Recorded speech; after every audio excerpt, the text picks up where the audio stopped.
They told us Chernobyl was dead. But I've seen what crawls in its fog, and trust me, radiation is the least of your worries. When people think of Chernobyl, they imagine silence, crumbling reactors, rusted playgrounds, and the ghost city of Pripyat trapped in eternal twilight. They think the worst thing out here is invisible, the radiation. But I know better. I've walked the zone for 12 years.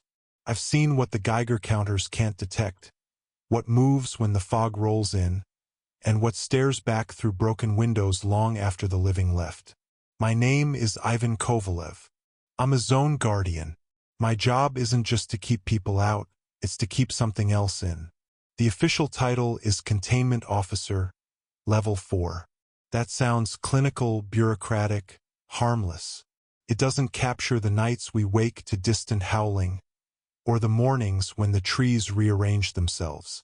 It doesn't explain why we burn certain corpses twice or why we never look into the reflection of Reactor 4's cooling pond after midnight. I started in 2013, part of a cleanup security contract after illegal scavengers started stealing metal and rare isotopes. Most of those men didn't last long. Radiation sickness, animal attacks, disappearances. At first, I thought the disappearances were just them fleeing the harshness, selling their stolen copper and running. But then, I found one of their camps. Tents shredded, ground blackened, and boot prints that ended mid-step, as if the men had been lifted into the air. That was my first month. Our command post sits 12 kilometers from the reactor, a squat concrete block surrounded by barbed wire and antennae. We operate in teams of 2. My partner, Anton, had been here since 2005. He knew things the manuals didn't mention. He carried a pouch of salt, muttered prayers before entering the woods, and never used his flashlight when the mist turned green. We patrolled at night because that's when smugglers moved. Or so we were told. But over the years I realized we weren't really patrolling for men, we were watching for breaches. The zone shifts. Boundaries that were safe one week turn deadly the next. The air warps, the animals mutate, and sometimes new anomalies appear. The brass in Kiev calls them anomalous radiation events. That's bureaucratic nonsense. What they really are, holes, tears in the world. One appeared near the Red Forest last winter. The snow melted in a perfect circle, even though the temperature was below zero. Our detectors screamed like sirens. The circle pulsed faintly, like a heartbeat. Anton approached too close, and the snow around his boots began to ripple. I grabbed his vest and yanked him back. His left glove slipped off and vanished. We never found it. He didn't speak for 3 days. A month later, I found him standing outside our post in the middle of the night, staring toward the reactor. His skin glowed faintly, veins humming under pale light. "They're whispering again," he said. "The ones in the core." He shot himself the next morning. Command told me it was radiation-induced psychosis. But I'd seen his eyes, they were silver before he died. And when we buried him, his body emitted a low hum, like static from an old radio.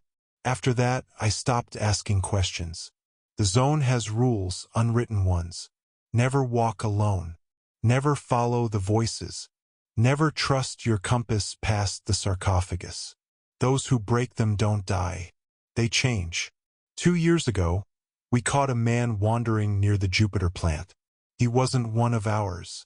His uniform was Soviet-era, tattered and burnt. He claimed to be an engineer who worked here before the explosion in 1986. He even knew names from the original shift schedule. But his badge was wrong.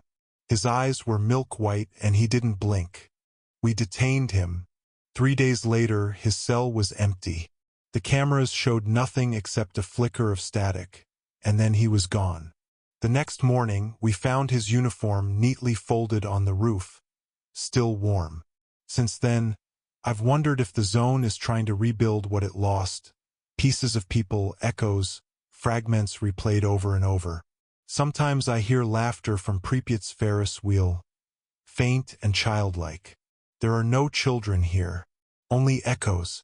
Last summer, I was reassigned to monitor reactor 4 itself.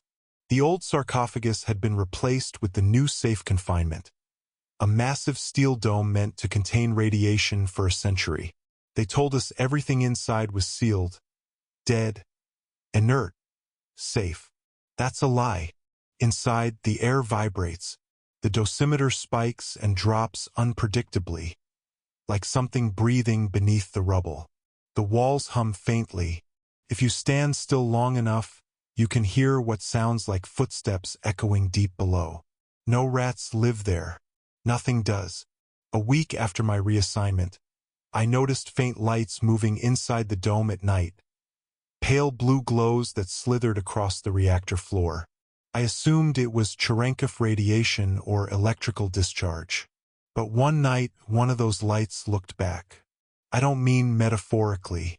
Turned. 2 white orbs flared inside the glow. Then something pressed against the inner wall, something shaped like a hand.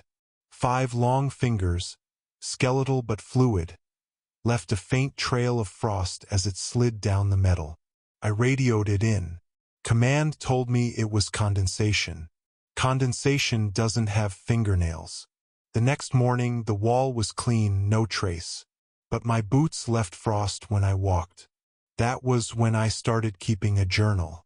Not for the government, not for the reports, just to remember what's real. The zone messes with your head. Time stutters. You walk west for 10 minutes and end up east.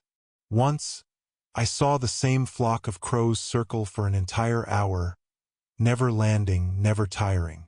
And then came the incident last winter.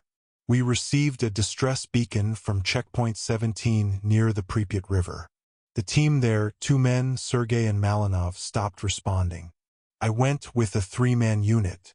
The road was quiet, snow crunching under our boots, fog thick as wool.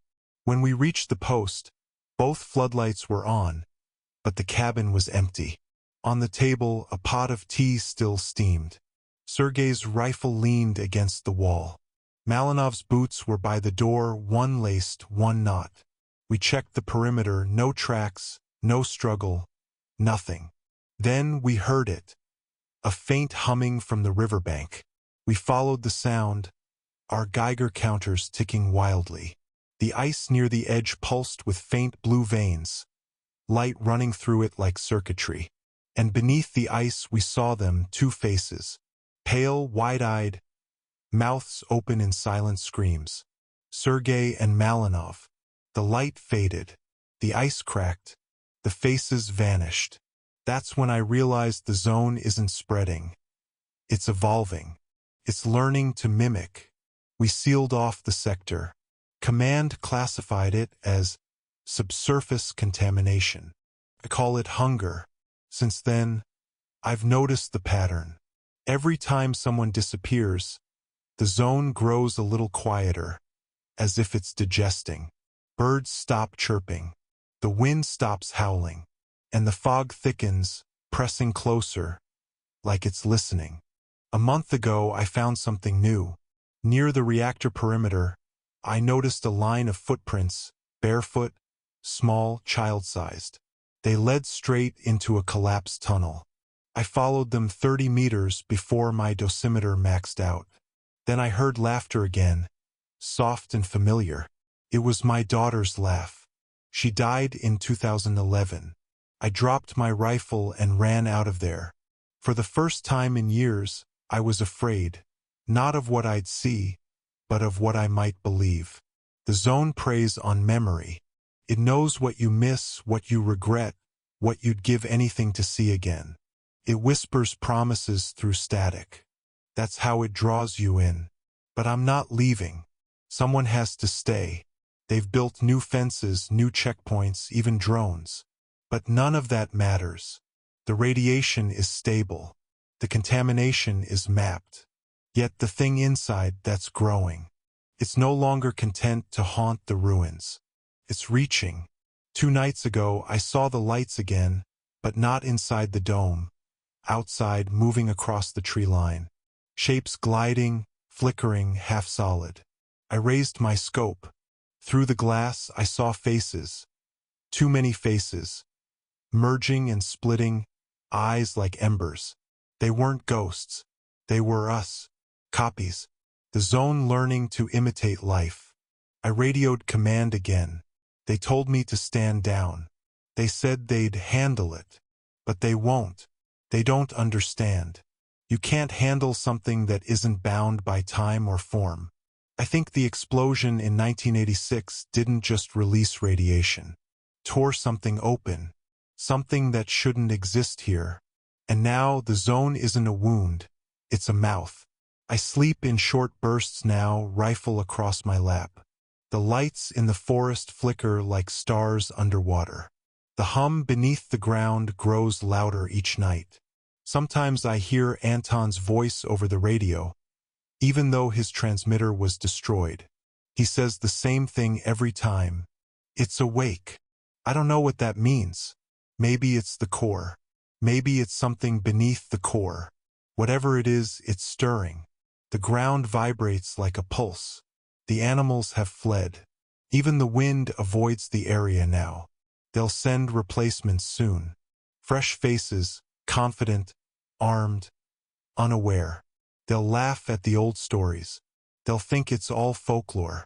Until they see the frost handprints. Until they hear the laughter from the fog. Until the zone whispers their name. I've sealed my journal in a lead-line box near Checkpoint 7. If anyone finds it, know this: the danger isn't the radiation. The danger is the silence after. Because when the zone grows silent, it means it's listening.